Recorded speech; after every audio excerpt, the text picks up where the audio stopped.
Ali Zaidi, where he helps implement the president's domestic climate agenda, coordinating the all of government approach to tackle the climate crisis, creating good paying union jobs, and advance environmental justice. Ali was formerly at Stanford's Precourt Institute for Energy, where he taught graduate students in STEM on economic and technology policy topics related to climate change.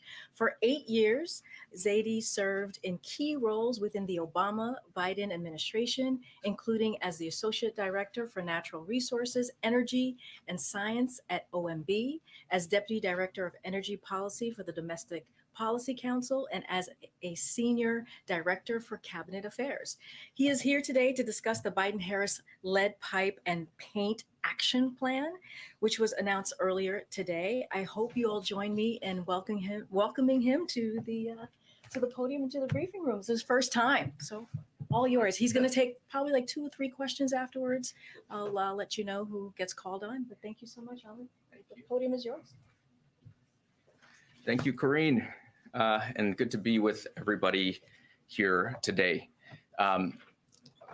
President Biden and Vice President Harris believe that no child, no family, no American should have to worry about lead exposure from the water that they drink or the air that they breathe. That's why today we're announcing the Biden-Harris lead pipe and paint action plan.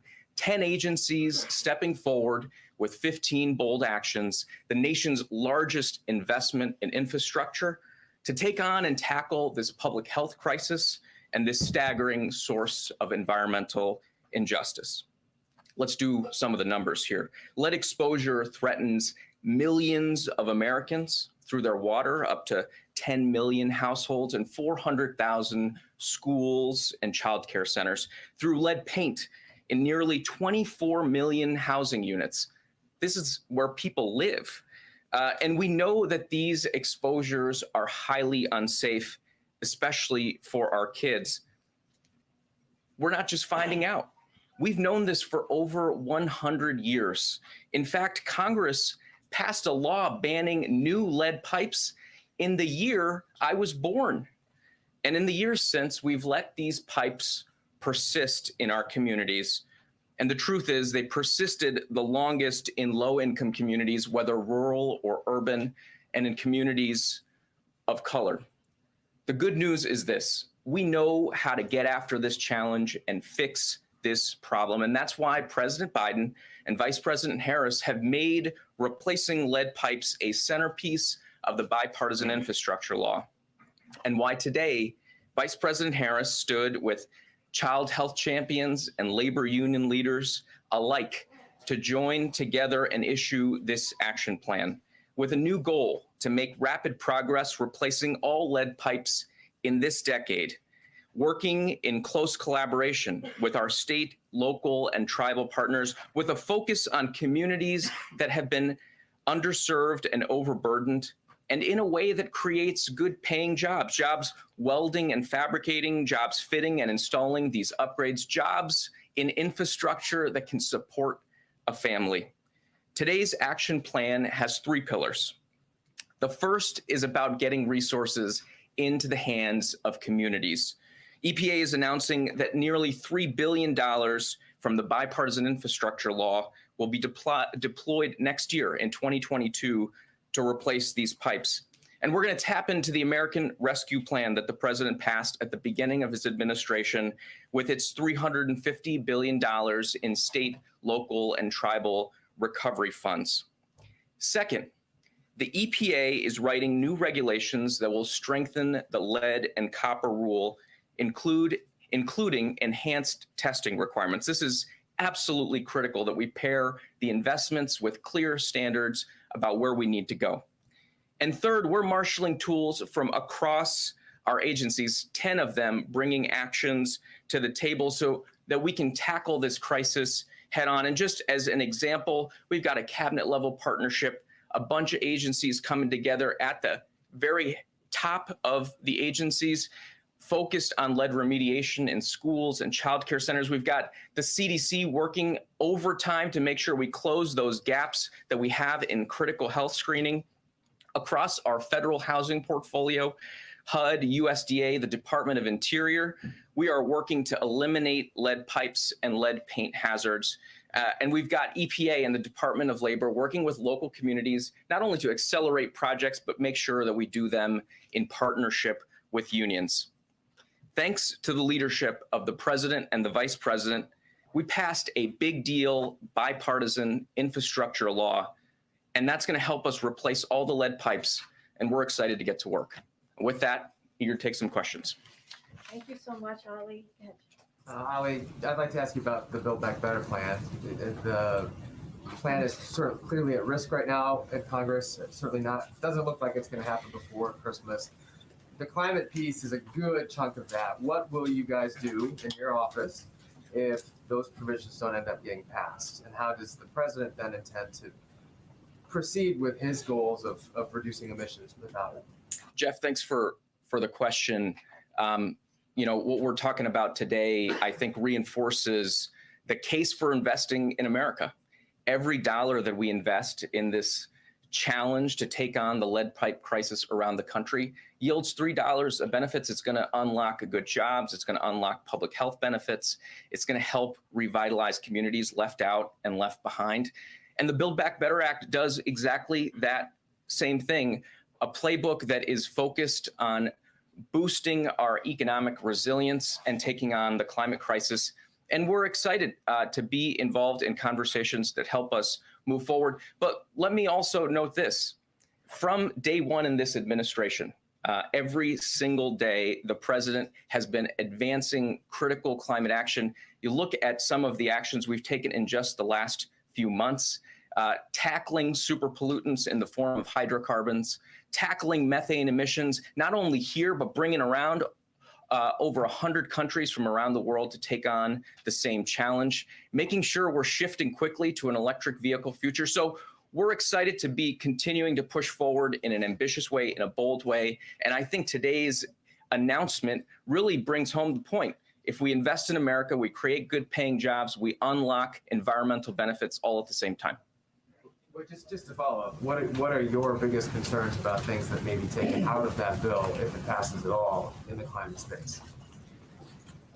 Again, want to focus on what we're doing today because, as I noted, this is action that is long overdue. I think the American people are excited to see us get to work in taking on something that's festered in communities for over 100 years. But we're leaning into every opportunity we've got. The president's been very clear when he sees the climate crisis. He sees the motivation to move with the urgency and pace that's necessary at the scale that's necessary. And he sees jobs. And we're excited to be bringing those jobs into communities, helping sustain families all around the country. Ali, thank you for being here. The president had said he wanted $45 billion to deal with lead pipes and to deal with this issue in the infrastructure bill. Obviously, he got closer to $15 billion. You guys say that's still enough to deal with it 100%. How is that the case if he only got a third of the money you were looking for? Absolutely. Thank you for raising that question. One of the things that's been remarkable, and I think this is the case on lead pipes. I think this is the case on a lot of things. You look at electric vehicles, for example, in just this last year, and it's accelerated since folks got together on the South Lawn in August. We've had the Detroit 3 invest almost $100 billion into the electric vehicle future. The strength of this president's leadership, the certainty and clarity with which he has projected the vision, I think is bringing folks to the table with resources and creativity. And one example of that creativity is the American Rescue Plan, which included $350 billion to support state and local governments. We've got folks in Milwaukee who now have $6 million from that ARP funding that's supporting job training to help replace lead pipes. We've got folks in Duluth, Minnesota, $11 million from that American Rescue Plan going towards lead remediation. I grew up in Erie, Pennsylvania, so I'm particularly excited about the $6.5 million that Governor Wolf helped unlock so that Erie can get after some of the lead gooseneck issues that they've got in the community. So one, we are seeing folks sprinting in this direction right now, right away. The second thing, And this is where the action plan comes in, is we've been working really hard to make sure that we're being inventive and creative in the way we go after this challenge. That means creating regional technical assistance hubs. It means making sure that we're standardizing contracting. We're using the best technology. We're using data tools to help bend the cost curve, because this doesn't have to cost as much as it's always costed. We have been learning along the way, and it's time to harness those learnings to deliver the solutions that the American people are looking for. April? Crunching the numbers a little bit more and drilling down a little bit more. When you talked about different areas, a lot of it's a heavy lift when it comes to piping and infrastructure and going into houses, going into streets. And then you have the paint in homes that's easier to remediate. Over these 10 years, can you give us the numbers, the anticipation of numbers that we're going to see when it comes to the remediation pipes, lead pipes, as well as paint? Could you give us the stats? Yeah, absolutely. We know today, we estimate that there are 6 to 10 million homes that are impacted by lead service lines, and we need to do everything that we can to move as quickly through that challenge as possible. But we also recognize, and I think it's important to be transparent about this, that a little bit of this is mapping the topography of the mountain as we're starting to climb it. We have to go out there. We have to collect the data. There are communities around the United States where we don't know where the pipes are. So those are estimates. We need to figure that out on the front end. That's why we're investing in the data and the community engagement to figure that out. But the goal is very clear. Within this decade, making sure we're getting after that challenge. And on the lead paint front, that is a place where we need to continue to accelerate and marshal investment. It's something where the Build Back Better plan actually does invest dollars. And we're using the resources we have already available to us. Talked about HUD, USDA, and also the Department of the Interior, which works in Indian country, making sure that we're making those resources available. But as you talk about climbing the mountain, do you still at least have a baseline of what you want to see accomplished over this decade? Yeah, the baseline is this. We've got $15 billion of funding in the bipartisan infrastructure law. We're going to move $3 billion of that next year. We're going to leverage that significantly. We're going to mobilize the resources we're already mobilizing through the American Rescue Plan that are creating jobs right now and improving quality of life and health conditions in communities like Duluth, like Milwaukee, like back home in Erie, Pennsylvania. We're excited about that work. Just real quick, Ali, and thanks for being here. You say $3 billion of the $15 billion will be sent out next year. Do you yet know when precisely, approximately, the first lead pipe will actually be removed from the building and replaced with a new one? We are seeing, Ed, thank you for the question. And I remember you from your Federal Eye days, so good to see you. It is throwback. It is so important that we start making this progress right away. And you look at, for example, the city of Pittsburgh, which now has a plan to get all the pipes out by 2026. The funds from the American Rescue Plan already mobilized and taking pipes out of the ground, replacing them with a safer alternative. These dollars will accelerate that effort. And I don't think we're skipping a beat here. What we've been doing as an administration is building the relationships and building, to use a maybe tried term, the infrastructure to deliver the resources that we need, make sure it gets metabolized in the system as quickly as possible. So I think that the short answer to your question is it's already making a difference in communities right now, and we're really excited about that. Thank you for being here. Could you address environmentalists, their concerns about the plan, just setting a goal for removing the lead service lines versus mandating that these lines be removed? Can you explain why the administration has gone that way and not? Absolutely. I'm really, I am as an environmentalist, appreciate you asking that question. This is a multi-prong approach, and setting the goal is the motivation. And I think the point hopefully I've conveyed is simply by setting that goal, President Biden, Vice President Harris have motivated action in communities all around the country already, but that's not enough. And what the EPA is doing is embarking on rulemaking that will create new binding requirements so that we can have the certainty. I mean, you just think about, you put your kid in the car, you don't just buckle them up with a regular seatbelt, you put them in the car seat, you put the seatbelt on. I would say a lot of my friends click 4 or 5 things before they start driving. We're going to invest. We're going to set standards. We're going to bring technical assistance. We're going to be there shoulder to shoulder with folks as they take on this challenge. And the EPA is doing that. And just to speak to the EPA process, on day one, the first day of this administration, the president signed an order reestablishing the scientific integrity of our rulemaking processes. And so that is what's going to dictate the process. But the goals are very clear. And I think you heard them from Michael Regan, our administrator, how vigorously the EPA intends to develop standards, requirements to make sure that we're delivering on the target. Okay, we're going to take 2 more, Phil and Zolan after. I'm going to follow my good friend Jeff's lead and broaden it out a little bit, if you don't mind. Given the scale of the administration's climate ambitions, of which this is very much a good example of, have you guys felt any constraints on the regulatory side by concern over securing one vote in particular in the United States Senate in terms of what you're able to do, how far you're able to go in terms of your agenda on the climate side? You know, one of the things that's been constraining, and I don't think folks write about this enough, is the incredible hollowing out of the U.S. government as we came in. And one of the things that folks at EPA and other regulatory agencies have had to do is build up that strength, that capacity to be able to do the analytical work to underpin regulations. To the point earlier, we've got to make sure that these regulations are grounded in the best science and the best data, the best engineering work.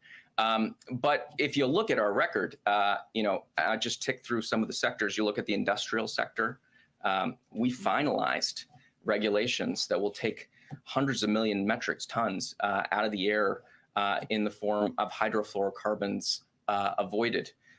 You look at the oil and gas sector, we proposed the most sweeping methane action strategy and rules requirements around reducing methane emissions.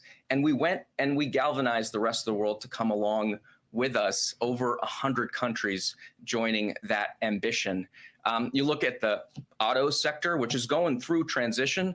We've been at the table, and this is because of the leadership of the president and the vice president. We've been at the table with the automakers, with the environmentalists, with the engineers, with the scientists, and with our brothers and sisters in the UAW. And we forged historic standards that will reach further than ever before on electric vehicles and on fuel economy. So you just tick through it sector by sector. We've made tremendous progress. And the regulatory muscle is not the only one that we're leaning on. Just last week, the president signed an executive order. Last week, he signed an executive order setting new goals for procurement, how we use our buying power as the largest purchaser of goods and services in the world, how we use that to accelerate progress in electric vehicles, in clean power, in 24/7 clean power, in the building sector, even in clean materials like clean steel and clean cement. So I don't think there's any shot we're not taking. I think we are excited to be able to lean in and do it in a way that's grounded in the best science, grounded in the best analysis, and that's going to bring folks along, bring along the good paying jobs that the president talks about every time he talks about the climate crisis. Go ahead, Zolan. Follow up on Build Back Better. There's multiple reports that Senator Manchin is objecting to, including drilling bans off the Atlantic and Pacific coast, as well as Gulf of Mexico. How significant of a loss would that be? What is the White House doing to keep those in the bill? And just separately, a ban on drilling in ANWR is still in the package. What is the White House doing to ensure that that stays in the package? Well, let me talk a little bit about what we've been doing. You know, this is a president that came in and right over there signed back the protections for Bears Ears, an incredibly important national monument and Grand Staircase Escalante. He halted leasing in the Arctic Refuge and in Chaco Canyon, important places to protect for posterity. He set the first ever national conservation goal and is galvanizing folks across sectors, across states and local governments in tackling the climate crisis in a way that recognizes it's not just what we're doing to nature, it's that nature can be our partner in taking on the challenges that we face. And look, we've had incredibly productive dialogues in the context of this bill and others on how we take on the climate crisis in a way that marshals the power of nature-based solutions. And the bipartisan infrastructure law, by the way, hopefully I get to come back for the $21 billion we're going to spend to remediate the places we fouled and that can now become hubs of economic activity and hubs of climate solutions based in nature. That was in the bipartisan infrastructure law and brought together Democrats and Republicans in both chambers of the House, passed something historic. So we're excited about that work and we're moving forward. But it does seem like the drilling bans are now not in Build Back Better. So, I mean, how significant of a loss would that be? And can you still achieve your climate goals if that is left out? So I think I'm going to let Karine go into the minutia of the negotiations. But let me just say, because I think it's come up a few times, Jeff started it, so he gets tagged with it. You know, we've got an incredible crisis that we're taking on in the form of climate change. The president set an incredibly ambitious national target, 50 to 52% emissions reductions by 2030. He did that in April. And we have done everything we can to pursue the multiple pathways that are available to us in every sector. There's no silver bullet when it comes to the climate crisis, but there is a thing as being too late. There's a thing as not being ambitious enough. And we're trying to make sure that we are as ambitious as we can be, leaning into every opportunity we've got in front of us. And I think today is a great example of recognizing the intersections of these policy areas, recognizing the opportunity that's embedded in the crises that are in front of our communities, and being, as I think a president and vice president model for all of us, happy, excited warriors chasing after the prize here, which is to be partners to the American people, and oftentimes folks who have been left behind and looked over. So we're grateful to be part of that work. Awesome. Thank you so much, Ali. Thank you. He has to go. He has to go. Thank you. Ali, there are rural people who don't believe that with the Thank you, Ali. able to change lead pipes in rural areas. Lean into the possibilities. Love that. Okay. Thanks for helping. Okay, I have a couple things for everybody at the top. But first, I want to welcome the members of our Domestic Policy Council who are here. I'm continuing a tradition that Jen started earlier this week in welcoming some staff members here, and also the climate team. They do amazing work, and we couldn't be here without all of the policy, wonkiness that you guys do. So thank you so much and welcome. Okay, a few things at the top. I think there's a chart. We know we love charts here. Today, we received further evidence that our jobs recovery is one of the strongest ever. The average number of Americans filing for unemployment over the last 4 weeks is now at its lowest level since 1959. As you see, 69, pardon me, 69, giving ourselves 10 extra years, but I meant 69 here. We've added nearly 6 million jobs this year, the most any first-year president in history, and the number of people receiving unemployment benefits has dropped from 18 million to 2 million since President Biden took office. Thanks to the American Rescue Plan and our successful vaccination program, Americans are back at work at a record-setting pace. And families have more money in their pockets. Americans on average have about $100 more in their pockets each month than they did last year after accounting for inflation. But even as we built an historic jobs and economic recovery, we have dealt with rising prices and supply chain challenges because of the pandemic, along with every other developed economy. Fighting that inflation and lowering costs for the middle class is the president's top priority. While other countries face similar challenges, America, uniquely in the world, is racing ahead with more jobs, more growth, more new small businesses, applications, and more opportunities, allowing us to tackle rising prices from a strength of position. President Biden has taken strong progressive measures to combat these actions with a port action plan, the largest release from our strategic petroleum reserve ever, and actions to combat anti-competitive price gouging, including the industries that affect food prices. And today, the administration builds upon the president's port action plan and recent investments in our nation's marine highway system with new actions to strengthen America's trucking workforce, another critical link in our supply chain. So over 70% of American goods are shipped by truck, and in most communities, trucks are the only form of delivery.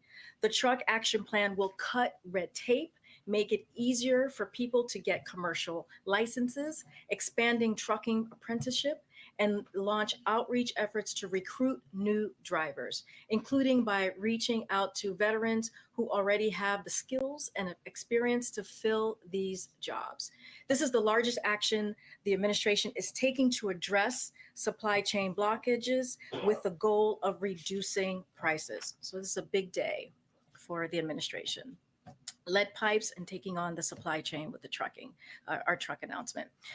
Yesterday, the Department of Education released new data showing that 99% of students are enrolled in full-time in-person learning this school year.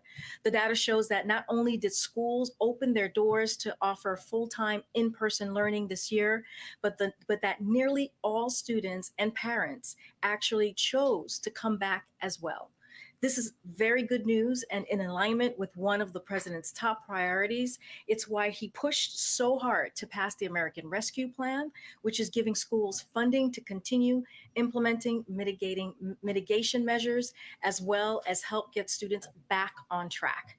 This week, Secretary Cardona also visited Baton Rouge and highlighted how American Rescue Plan funds can be used for tutoring, hiring additional educators, and putting in place other supports to help students recover and accelerate their learning.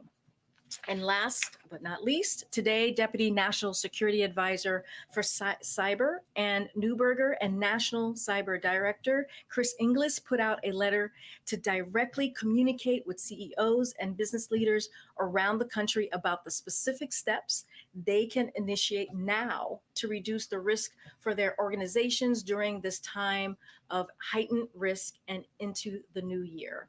Some examples of these steps include changing passwords and mandate multi-factor authentication, backing up your data, and ensuring you have an incident response plan in place. There's not a specific threat we are tracking, but historically, we have seen breaches around national holidays because criminals know that security operations centers are often short-staffed, delaying the discovery of intrusions. And with that, I give it to you. Go ahead. Thanks, Karine. Is there any comment on the release of the U.S. missionaries who were held in Haiti? Was the U.S. government involved in getting them sprung? So we welcome reports that they are free and getting the care that they need after their ordeal, clearly. We are thankful for the FBI, the State Department, and Haitian law enforcement officials who have been working tirelessly to get these missionaries safely home. As Jake Sullivan said, when this ordeal began, the president received daily updates on this issue. The U.S. government has been working tirelessly over the past 2 months to get them released and get them the medical care and support they need after an ordeal like this. Protecting the welfare of Americans overseas and freeing Americans held against their will is a top Biden administration priority. For any specifics on the details of this, I would refer you to the Department of State. And then today, the president had a conversation with several senators about voting rights. Can you, talk a little bit about that, the senators that he was talking to, and how did that conversation come together in the first place? Was it initiated by the White House or the senators? So today, the president, as you just mentioned, Darlene, and the vice president met virtually with Democratic senators to discuss voting rights. The senators provided an update on their progress and the president and the vice president reaffirmed the importance of acting to ensure that every American can vote and have that vote be counted. The members they spoke with include Senators Schumer, Kaine, King, Klobuchar, Manchin, Merkley, Tester, and Warnock. The president has been getting regular updates on this from his team, who all of us have made voting rights a priority. And one last one. Yesterday, he was asked a question in Kentucky, and he said that if we can get congressional voting rights done, we should do it. If we can't, we've got to keep going. There's nothing domestically more important than voting rights. It's the single biggest issue. Was he speaking generally about voting rights in the sense that if we can get it done, we should do it? Or was he trying to say that Build Back Better should now take a back seat and voting rights, the Senate should? That's a jump. Well, it would be. That's a joke. So let me just lay a couple of things out for you. The president has made clear that the systematic effort to deny people the right to vote in this country is just plainly wrong, unconstitutional, and goes against the very foundation that our democracy was built on. The president believes the right to vote is the cornerstone of our democracy and has repeatedly urged Congress to act to protect the right to vote and access to voting. He has addressed this issue in front of Congress. He has addressed this issue privately with members of Congress and senators, as I just read out, and of both parties. He's done this. He has addressed this issue with civil rights leaders at the White House. And so, protecting the cornerstone of our democracy should not be a partisan issue. But sadly, what we're seeing is that this has been the case. So in the past, voting right has been a bipartisan issue. So my question to Republicans are, how has this changed? Why has that changed? So as the president said yesterday, to your point, there's nothing more urgent than passing voting rights and getting that done. Anyone who knows this president has followed his career on voting rights and knows belief is core to who he is, and will continue to work with Congress to get this done. And he's going to continue to focus on it, and so will his team. Follow on that. Thank you.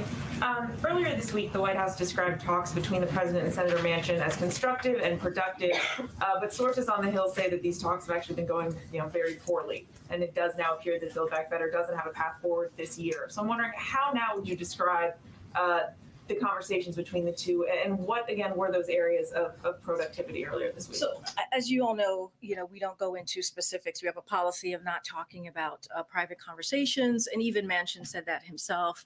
Person-to-person conversations should be kept private. So the president discussions with lawmakers outside of readouts that we have, usually we keep that promise. So I don't have any more details to offer beyond what we've said this week. The president is determined to get this done as soon as possible. We're talking about cutting costs for American families. We're talking about childcare, elder care. We're talking about prescription drugs, lowering the cost of prescription drugs, which is so critical and important to American families and just to Americans across the country, and also universal pre-K. All these things are critical, and that's what the president is going to continue to focus on. And I'm hoping you can clear something up here when it comes to the question of 2024. The vice president did an interview with the Wall Street Journal, and she was asked if she assumed that Biden would run again. And she didn't say yes. She just said that the two of them hadn't talked about it. Of course, you all and the president himself has said that he does plan to seek re-election. So what's the disconnect here? Why? So, I can't speak to a conversation that the vice president and the president has. I could only say and reiterate what Jen has said and what the president has said himself, that he is planning to run for re-election in 2024. I don't have any more to add. But just to be clear, when the president says he plans to run again, he means with Harris on the ticket? Yes, he does. There's no change. Yes. Go ahead. Karine, can you give us a sense of where the White House sees Build Back Better right now? Do you expect to get any more progress before the end of this year, or is it likely now, from your perspective as well, to be done in 2022? As you know, we love process questions here. Let's see.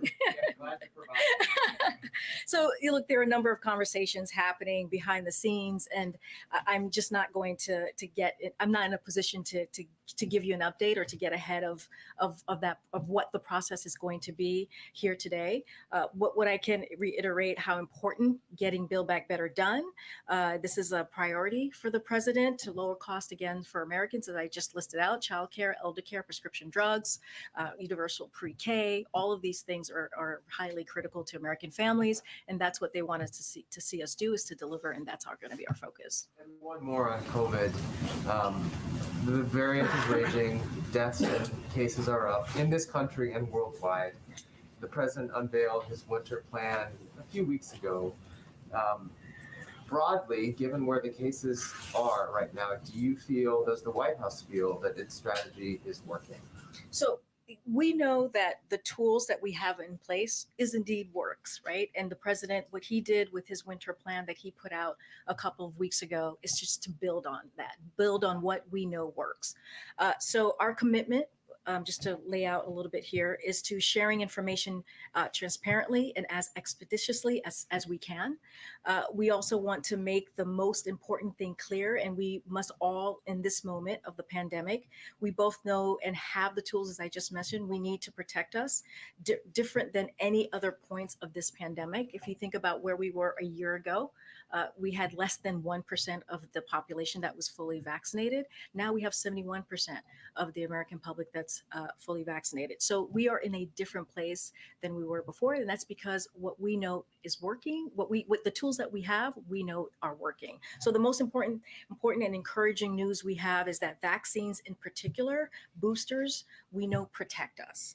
And thanks to the president, they are widely available. So yesterday, Dr. Fauci told the American public that the existing vaccines are optimal for our protection against Omicron. So we need to get everyone who is vaccinated now boosted.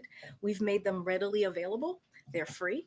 And through the winter plan, as I just mentioned, we have AARP doing extensive outreach to our most vulnerable, pharmacies doing proactive outreach and expanding availability, and have a continued ramp up paid media campaign driving Americans to their boosters. We also know it's critical Americans not lose sight of masking indoors, where CDC recommends this. We've been clear that we must follow this simple measure we know helps to stop the spread. And beyond vaccine effectiveness, we're looking at transmittable severity. We know vaccines and importantly boosters are critical, as Dr. Fauci also messaged. So we also know this is more transmittable variant, the Omicron.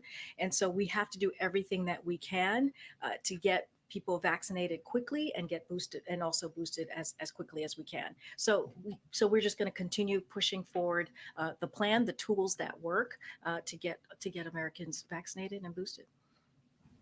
Okay, yeah. Just back to Build Back Better for a second. Some senators emerged from their lunch today suggesting the president himself would have a little more to say about the future of Build Back Better later today. Is that something we should still be anticipating? So I don't have anything to share with you. Clearly, if the president has more to say, we will let you all know, but I don't have anything at this moment. Before you came out here, speaking of boosters, and it may have crossed paths with you guys coming out here, the CDC, vaccine advisors to the CDC apparently voted unanimously to recommend people seeking vaccines or boosters go with Pfizer or Moderna instead of Johnson & Johnson. Yep. The CDC director will have to make a decision ultimately, and should be announced later today, I guess.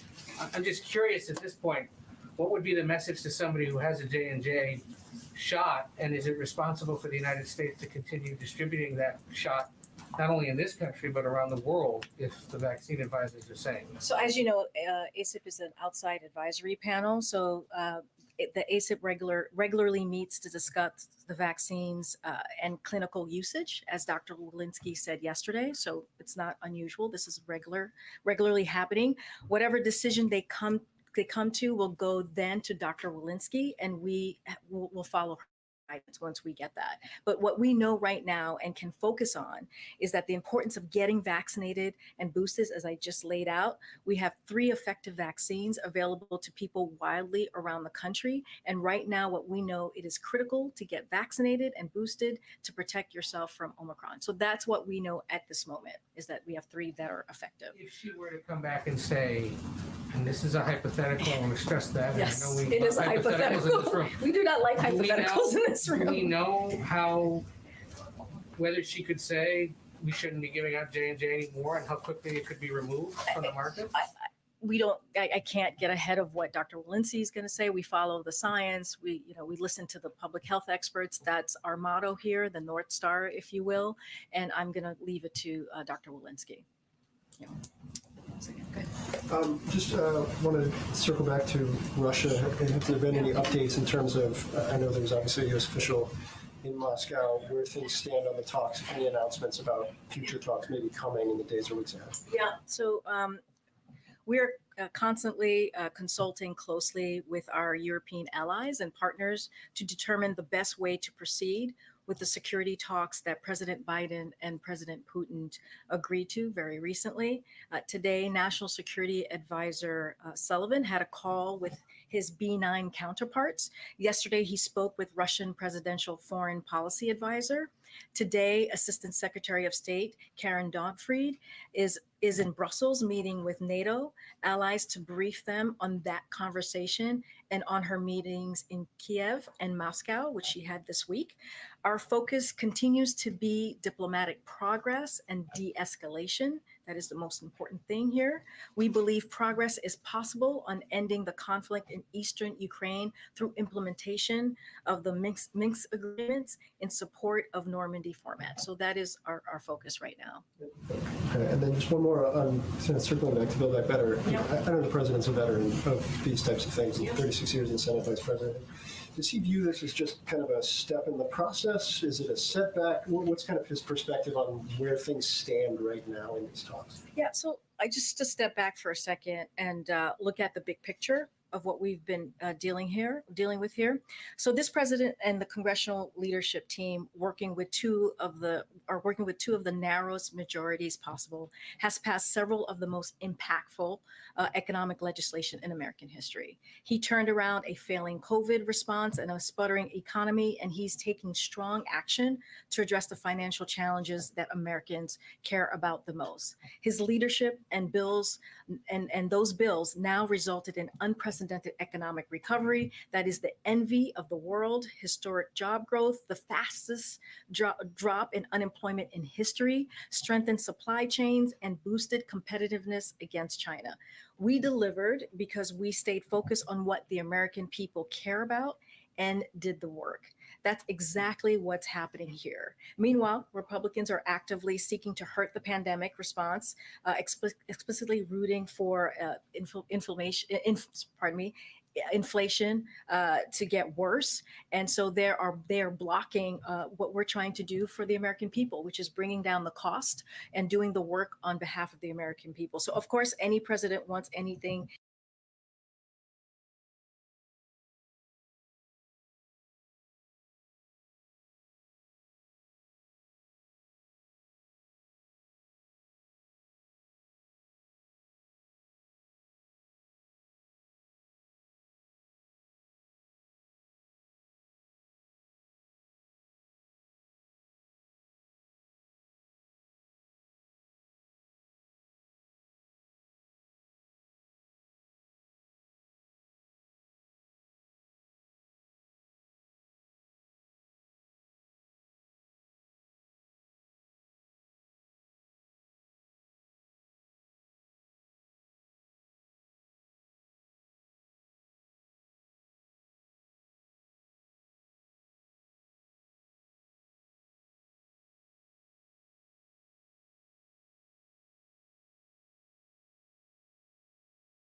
pockets of families across this country at a time when, unfortunately, the cost of some everyday things have gone up.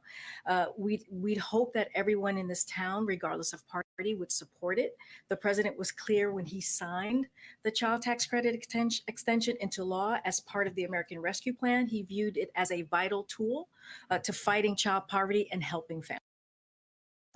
So the president believes the child tax credit is highly effective policy and needed now more than ever, and that's why he included in the Build Back Better plan. So must it remain in the Build Back Better plan? Because there's some talks about it possibly being removed and maybe not in a separate plan if Manchin will not support it. Well, all I can tell you right now is if we pull what we've been hearing and people have been asking us, would how would we support it being in a standalone? And the thing is, the reality is, you need 60 votes in the Senate.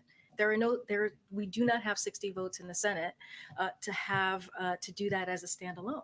So we're going to continue to make sure that we work with the Senate to really get Build Back Better done. And just really quickly on voting rights, I know you said that there is nothing more urgent for the president right now than voting rights, but it does seem like Build Back Better, all these other things have taken a priority over voting rights. Like that there has not been movement, and there is a great deal of frustration from activists, voting rights activists about that. So I guess, how do you address that to say that it is the most urgent thing, but it does not seem to be the top priority legislatively? Let me just run through a little bit of what we have done, because I think that's important. I feel like sometimes that gets lost as we're talking about voting rights, and it shouldn't, because the president has made this a priority. Voting rights has made this a priority throughout his career and practically on day one. So dozens of White House staff work on this priority every day, and it is fundamental to upholding the rule of law.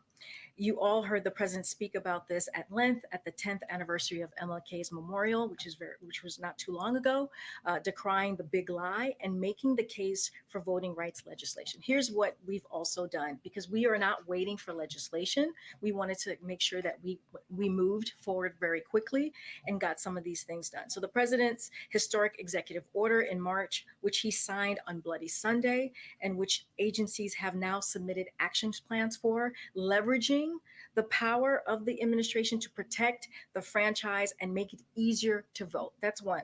DOJ has been doubling their voting rights staff at the Civil Rights Division, as well as taking steps to ensure compliance with voting rights statutes, launching a task force to combat the increase of threats against election officials and election workers, and issuing guidance on a variety of issues pertaining to fair and secure elections.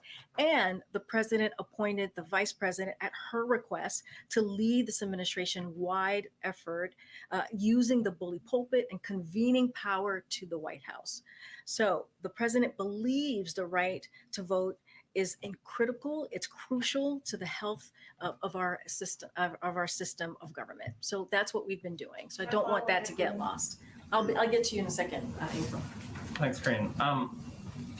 I wanted to also follow on this child tax credit issue with Joe Manchin. I remember a couple of months ago, we were sitting on a tarmac, delayed because the president, with much fanfare, came out and announced the data framework that had sort of sign off from senators. And then this week we've learned that Joe Manchin has either asked for child tax credit to come out or sort of pitched a 10-year child tax credit that would cost 1.4 of his $1.75 trillion. So based on that, has Joe Manchin sort of reneged on a commitment that he made to the president when you guys made that announcement, or did you not actually have the announcement in hand before we did the Look, Justin, as I said, I'm not going to get into private conversations. Certainly not going to lay out what has been negotiated or not negotiated. I'll let Senator Manchin speak for himself on what he wants included or not, and where he sees this. And then on COVID, in response to Jeff, you said that the tools that we have are working. And I take the point that if you're fully vaccinated and boosted, the chance of severe harm from COVID to you, your personal risk is relatively low. But that doesn't describe a majority of Americans. And just in the last 2 weeks, we've seen cases up 40%, deaths up more than a third. And so I'm wondering, in light of that, are you guys still categorically ruling out the possibility that we might see lockdowns this winter, especially considering how boosters have not kind of had the uptick that we would need to see here? And are there going to be any operational changes here at the White House? Obviously, the president, 79 years old, he's been boosted, but the virus is swirling in a way that we haven't seen probably in a year. Look, as it relates to shutdowns, which is what I was trying to convey to Jeff as he asked me this question. Look, we've been very clear. Dr. Fauci has been very clear. Our public health experts have been very clear. We know what works, and we're going to continue to do what works, which is making sure that, we do everything we can to get folks vaccinated. We're at 71% of people being fully vaccinated. That's a huge difference to where we were a year ago. As I just stated, a year ago, we were at less than 1%. We're at 83%, more than 83% of people who have at least one shot. So we're doing the work to get us there. With boosters, about more than 50 million people have gotten that booster shot. And the president laid out his winter plan about 2 weeks ago to really talk about those the 12 tools, additional tools to build on what's working, to make sure that we offer it. The American public feels like they have that access and feel comfortable in getting that booster shot. So it's important. We got to make sure that we take care of our seniors, our most vulnerable. So that is what we know. We listen to the science. As I said, that is the North Star for us. We listen to health officials, and so we're going to continue doing what we know works and continue to talk to the American public about that. Go ahead, Peter. Thanks, Karine. First, a little before you came out here, report crossed. Why is the administration suspending talks for cash payments to the families of illegal immigrants separated at the border? If the president has said, you lost your child, it's gone, you deserve some kind of compensation no matter the circumstance. Did he change his mind? Does he no longer think that these people need compensation? So, Peter, it's ongoing litigation, so I would refer you to the DOJ. I can't speak from here. Okay, a question about crime recently. The mayor in San Francisco is now trying to add police funding because when she pulled it to reinvest in communities, crime went way up. So would President Biden, as the leader of the Democratic Party, advise Democratic mayors not to pull money from police budgets? So I can say this, it is absolutely unacceptable when gun crimes are taking lives, when families don't feel safe going to the park or their local schools, when thieves feel impunity in stealing from retailers. So we applaud the mayor making sure that there is more police presence in the city to protect Americans. And so if you're a mayor, this is what we say to local leaders. If you're a mayor or a local leader, there is a crime problem in your community, we think you should step up and do something about it, just as many mayors are already doing. And we've made clear that we're going to offer federal support to help you do that and to keep communities safe. As just one example, the Department of Justice announced last month grants to help put 50 more cops on the beat in San Francisco and funding for over 1,000 more community-oriented policies roles nationwide. The president has proposed doubling that program. So we want to make sure that that mayors and local leaders do indeed step up and make sure that they're protecting their community. And then just one more topic really quick. We got to wrap it up. Okay, just quickly, Yep. Why is President Biden telling people still that the vaccinated cannot spread COVID? Can you say more? Yeah, in a local interview on Tuesday, he said, how about making sure you're vaccinated so you do not spread the disease to anybody else? The CDC says people who get vaccine breakthrough infections can be contagious. Well, I'll say this. I didn't hear this interview, so I would have to see it in its full context. What I know and what the president believes is that we have to listen to the science. We have to listen to our public health officials, and that's what the president believes. Thank you. Oh, in South Carolina. Yes.